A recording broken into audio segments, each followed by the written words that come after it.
play for a possible £1 million this Sunday night. And they are Bob Patel from East Sussex,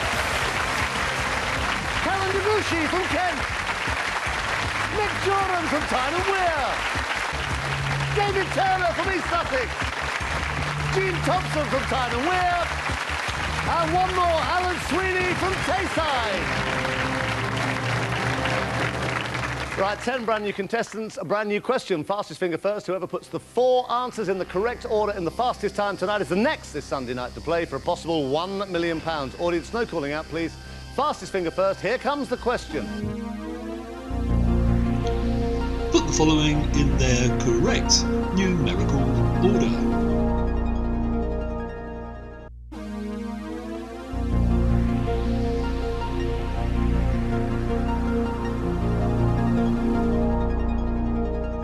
So that's a really hard question there. So put the following into numerical order. A, number 4, B, number 2, C, number 1, and D, number 3. Let's see who's got it right. THOMSON in 5.58 seconds. All these got it right. Who was fastest? THOMSON in 5.58 seconds. Let's have a big hand for the only contestant to get it wrong. David Turner from East Sussex. David Turner from East Sussex. David Turner from East Sussex. David Turner from East Sussex.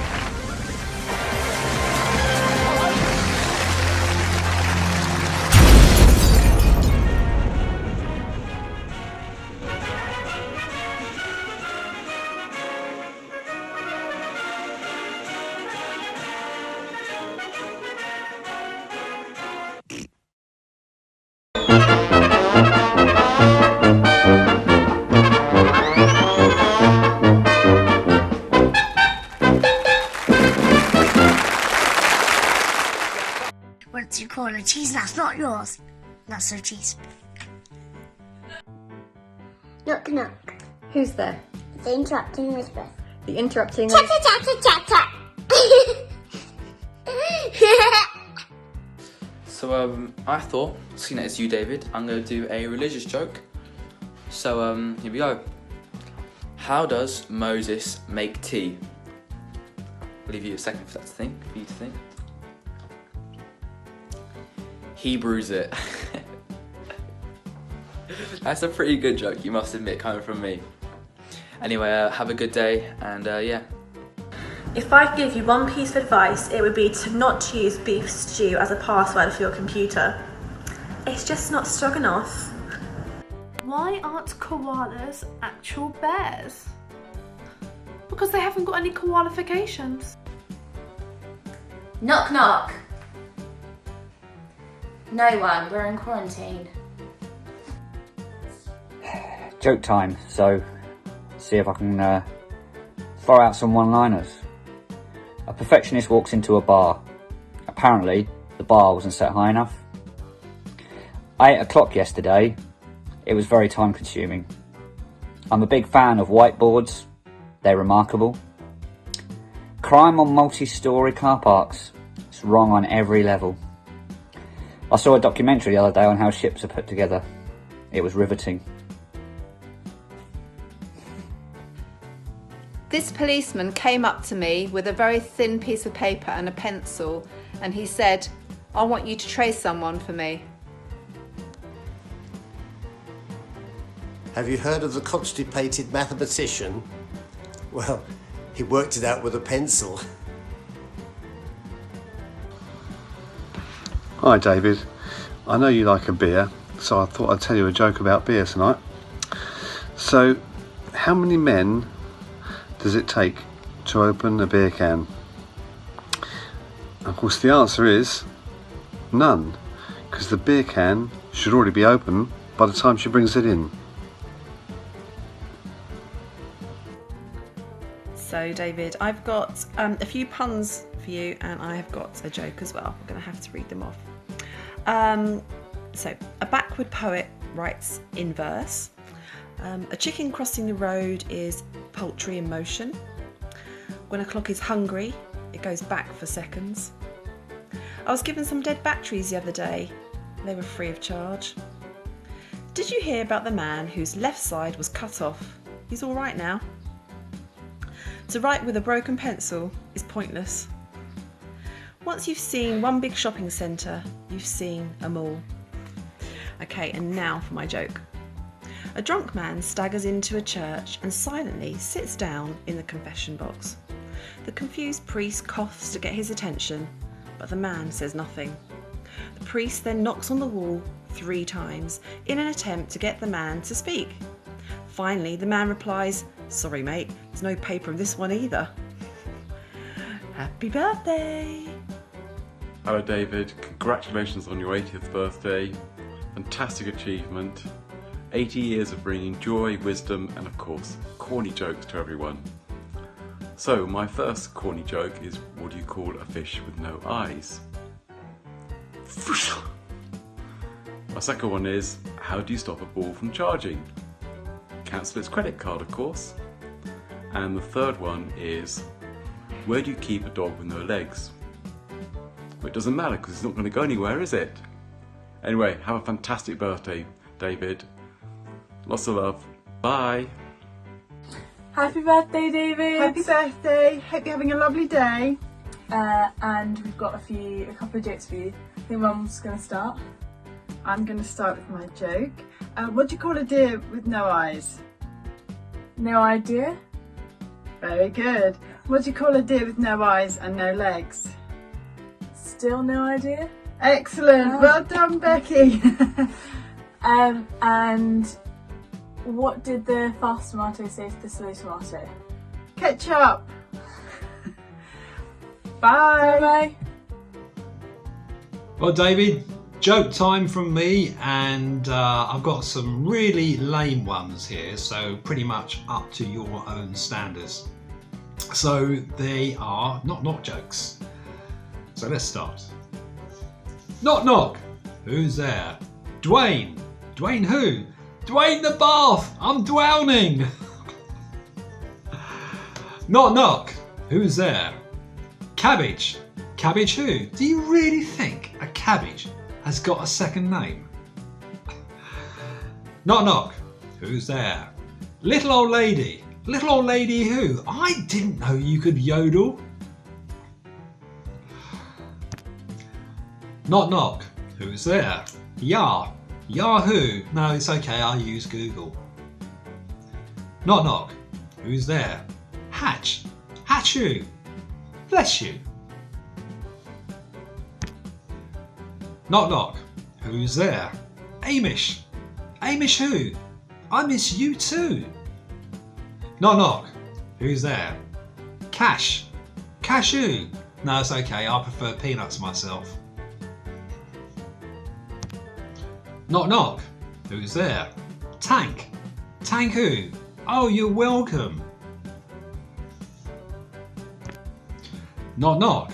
Who's there? Police. Police who? We're asking the questions. Knock knock. Who's there? Nana. Nana who? Nana your business. And finally, 2 horses in a field.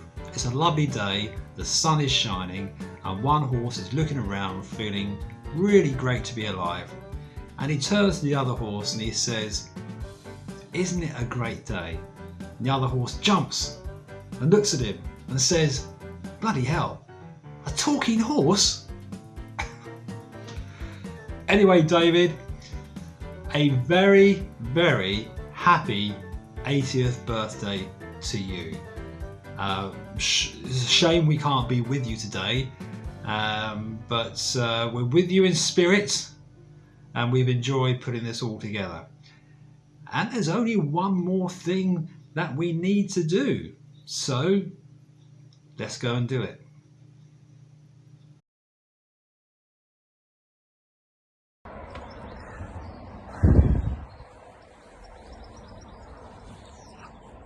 Ready, steady, Let's sit up a bit more.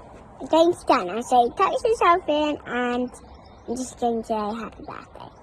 Now, this song is for you, a poem. So yeah, I'm going to start now, so get yourself in and get comfy. There's a famous seaside place called Blackpool that's noted for fresh air and fun. And Mr. and Mrs. Ramsbottom went there with young Albert, their son. A grand little lad was young Albert, all dressed in his best, quite a swell, with a stick with an oar-said handle, the finest that Woolworths could sell.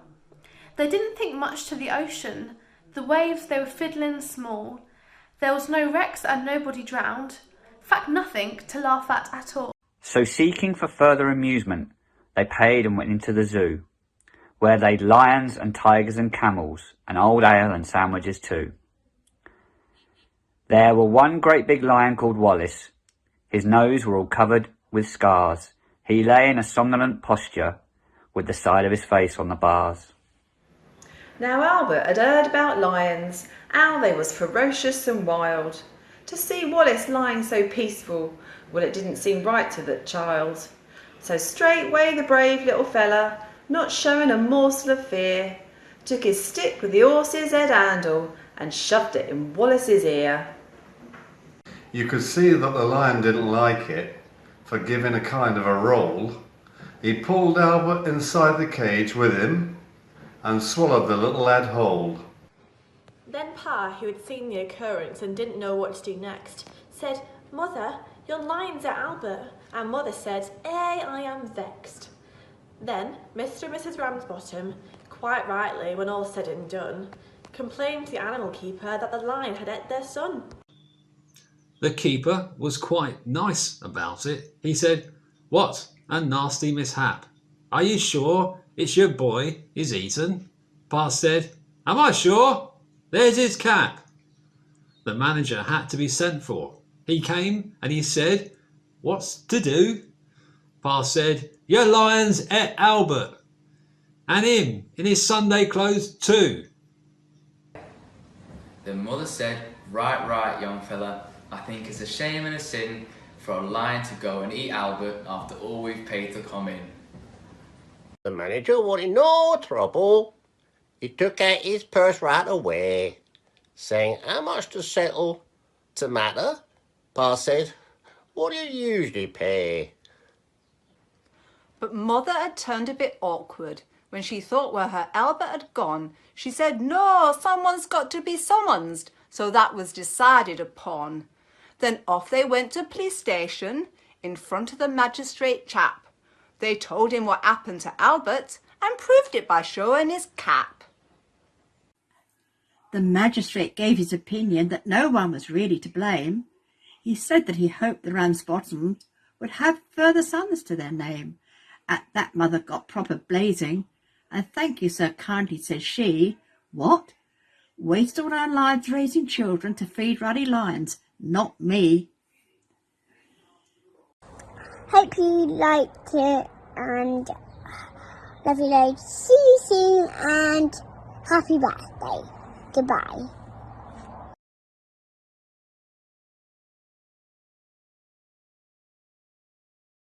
Well, David, we hope that you enjoyed that as much as we enjoyed putting it together for you, and with each of us giving our own type of personal interpretation on all these different accents that came up. I have to apologise about Brian's accent, which I think was somewhere between the West Country and Pakistan.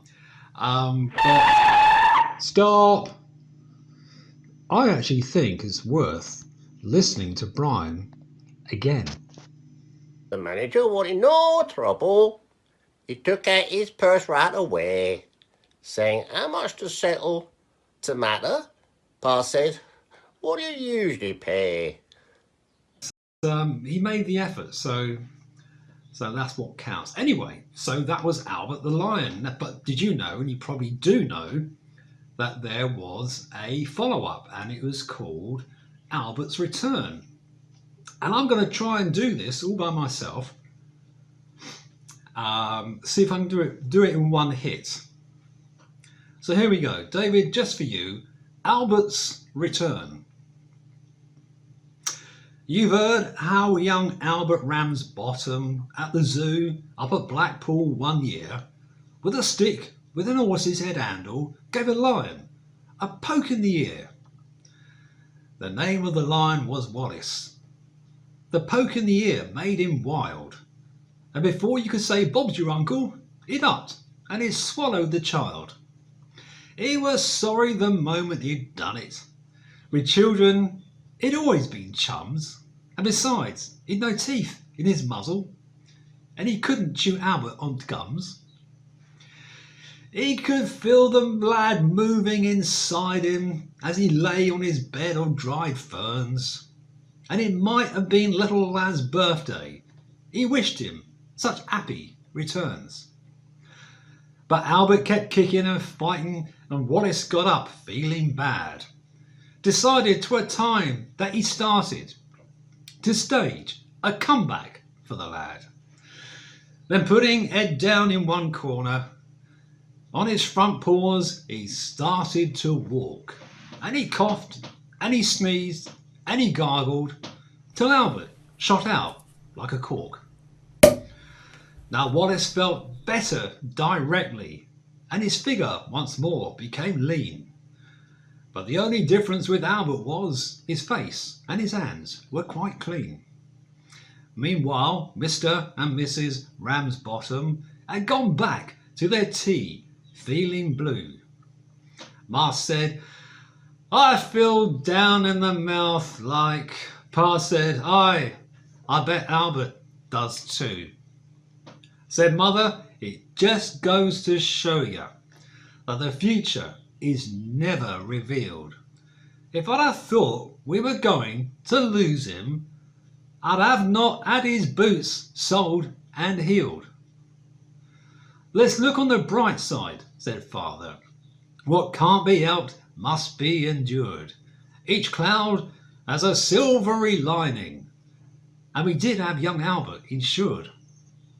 A knock on the door came that moment, as Father these kind words did speak. 'Twas a man from Prudential he'd come for their twopence per person per week. When Father saw who had been knocking, he laughed and he kept laughing so.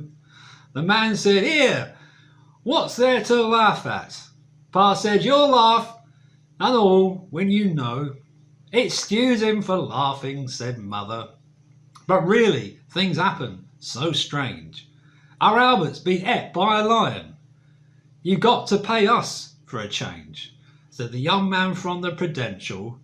"Now come, let's understand this. You don't mean to say that you lost him?" Pa said, "Oh no, we know where he is." When the young man had heard all the details, a purse from his pocket he drew, and he paid them with interest and bonus the sum of £9 4 and 2. Pa had scarce got his hand on the money when a face at the window they see, and Mother cried, "Hey, look, it's Albert!"